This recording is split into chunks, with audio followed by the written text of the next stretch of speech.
45 वर्षीय प्रेमी ने लगातार प्रेमिका से बनाता रहा संबंध।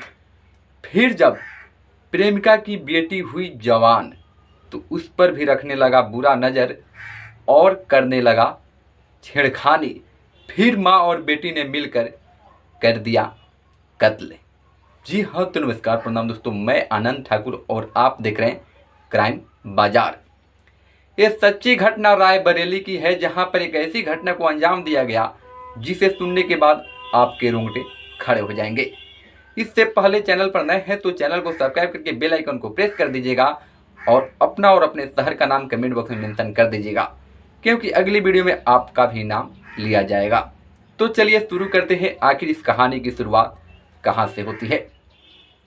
दोस्त, इस कहानी की शुरुआत वहाँ से होती है जब गांव के ही बगल के खेत में एक 45 वर्षीय अधेड़ आदमी का लाश मिलता है। लाश मिलता है तो गांव के लोग जो भी देखते हैं वो तुरंत पुलिस को इन्फॉर्म करते हैं और पुलिस पहुंच जाती है। पुलिस पहुंचने के बाद जब जांच पड़ताल शुरू करने लगती है तो कुछ ऐसी बातें सामने आती है जिसे सुनने के बाद आप कहेंगे कि आखिर लोग कहां से कहां चले गए। उस अधेड़ आदमी का अपने प्रेमिका से तो अवैध संबंध था ही, साथ ही साथ उसके 19 वर्षीय बेटी को भी नहीं छोड़ता था। इसी कारण दोनों माँ और बेटी तंग हो चुकी थी और तंग होने के बाद जो है कि डंडों से मार मार कर उसकी हत्या कर दी। जब लाश मिला, पुलिस को इन्फॉर्म किया और पुलिस पहुंची और उसकी बेटी का जो बयान था उसे दर्ज कर लिया गया। दर्ज करने के बाद बेटी से पूछा गया, बेटी जो है कि बताई कि पड़ोस की एक गीता देवी है और गीता देवी से मेरे पिता मेरीलाल का बरसों से अवैध संबंध है। गांव के भी लोग जो है कि बताए कि मेरीलाल हमेशा गीता के यहाँ आता जाता था, उसके यहाँ जो है कि हमेशा रहता था भी और आता जाता तो था ही, क्योंकि पड़ोसी थी और पड़ोसी से उसका जो है कि अवैध संबंध था। साथ ही साथ कुछ और लोगों से पूछा गया तो पता चला कि ये बात जो है कि बिल्कुल सत्य है। उन लोगों के आधार पर, उसके मेरीलाल के बेटी के आधार पर जब पुलिस पहुंची तो दोनों बेटी रोशनी और माँ गीता को भी गिरफ्तार कर लिया गया। गिरफ्तारी करने के बाद पता चला कि मेरीलाल से गीता देवी जो भी संबंध था उस संबंध के बारे में पूरी बातें बताने लगी।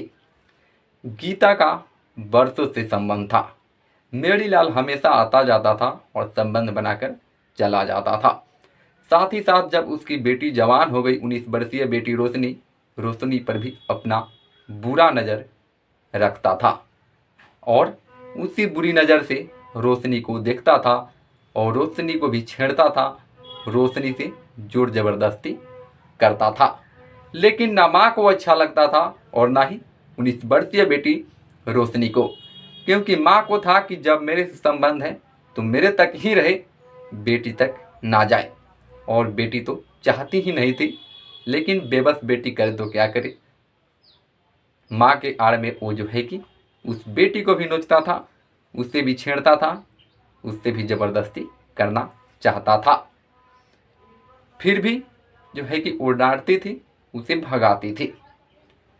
फिर एक दिन जब तंग हो चुकी थी तो दोनों माँ बेटी ने आपस में राय विचार किया और राय विचार करने के बाद जो है कि मेरीलाल को बुला लिया।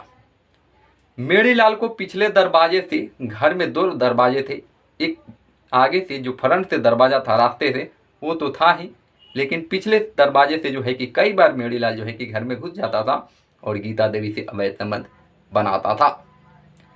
उसी तरह दोनों माँ बेटी उसे पिछले दरवाजे से बुलाई और मेरीलाल तो प्यार के परवान चढ़ गया था। उससे कुछ लगा ही नहीं कि ये मेरा अंतिम रात है, ये मेरा जो है कि ज़िंदगी का अंतिम दिन है। मेरीलाल तो करे भी क्या करे, हवस के चक्कर में, प्यार के चक्कर में बिल्कुल मेरीलाल अंधा हो चुका था। अपनी जवान पत्नी और बेटी को छोड़कर गीता देवी से जो है कि इधर संबंध बनाने चला आता था। घर में बेटा बेटी सब कोई था, लेकिन जो है कि यहाँ पर चला आता था। जब मेरीलाल पहुंचा तो दोनों माँ बेटी ने उसे पकड़कर लाठी डंडों से वार करना शुरू कर दी। लाठी डंडों से वार करना शुरू कर दी। वार करने के बाद जो है कि उसके गुप्तांग यानी लिंग पर भी मारा गया और मार मार कर जो है कि उसे सुला दिया गया हमेशा के लिए। जब माँ बेटी ने हमेशा के लिए सुला दिया तो फॉरेंसिक टीम पहुंची और फॉरेंसिक टीम जो है कि बताया कि गुप्तांग पर यानी लिंग पर सबसे ज़्यादा चोट है और फिर जो है कि यहाँ गर्दन पर भी उसका चोट है। साथ ही साथ दोनों माँ बेटी ने उसे मारकर हत्या करके और घर से 100 मीटर दूर एक खेत में ले जाकर फेंक दी कि किसी को कुछ पता ना चले। लेकिन जैसे ही सुबह हुआ वैसे ही पूरा गांव में शोर हो गया और पुलिस गिरफ्तार भी कर ली। दोस्त, ऐसी घटनाएं हमारे देश दुनिया में लगातार बढ़ती जा रही है, जिसे रोकने की सबसे उत्तम उपाय है आप इस वीडियो को अपने दोस्त, फैमिली, रिश्तेदार के साथ शेयर कर सकते हैं, क्योंकि सभी कोई सतर्क रहे और सावधान रहे। बाकी मिलते हैं फिर एक नई एपिसोड में।